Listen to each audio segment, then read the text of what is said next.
টাঙ্গাইলের ঘাটাইল উপজেলা সদর থেকে প্রায় ৩০ কিলোমিটার পূর্বে অবস্থিত একটি ঐতিহাসিক স্থান হল সাগরদিঘি। প্রায় ১৩ একর জায়গা জুড়ে বিস্তৃত। পাল আমলের রাজা সাগরের শাসনামলে খনন করা এই দিঘিকে কেন্দ্র করেই এখানকার সাগরদিঘি ইউনিয়ন ও এলাকাটির নামকরণ করা হয়েছে।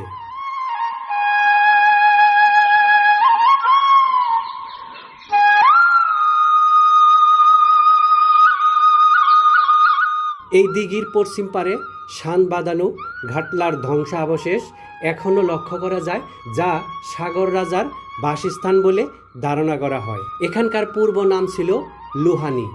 সাগরদিঘি থেকে সামান্য দক্ষিণে এর চেয়েও প্রকাণ্ড এক দিঘি আছে, যার আয়তন হবে ২৫ একর, যার নাম বন্যদিঘি। সাগর রাজার পুত্র বনরাজ পাল এটি খনন করেছিলেন।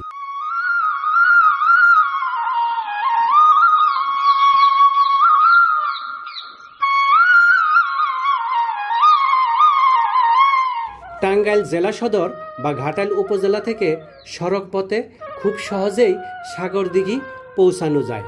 সাংস্কৃতিক ও ঐতিহ্যগতভাবে এটি স্থানীয় লোকজনের কাছে খুবই পরিচিত একটি স্থান।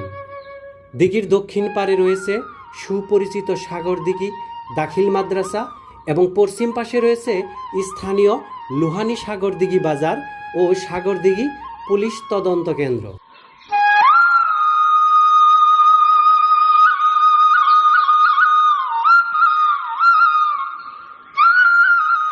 সাগরদিঘি শুধুমাত্র স্থানীয়দের জন্য নয়, বরং বহু দূর দূরান্ত থেকেও অনেক পর্যটক এখানে প্রকৃতির সৌন্দর্য উপভোগ করতে আসেন। পরিবার বা বন্ধুদের সাথে পিকনিক করার জন্য এটি একটি চমৎকার জায়গা। নৌবিহারের সুযোগ থাকলে দিঘির শান্ত জলে ভেসে বেড়ানো এক ভিন্ন অভিজ্ঞতা দিতে পারে। ভিউয়ার্স, আমার এই ভিডিওটি দেখে কেমন লাগলো তা অবশ্যই কমেন্টস করে জানাবেন, লাইক দেবেন এবং সাবস্ক্রাইব করবেন।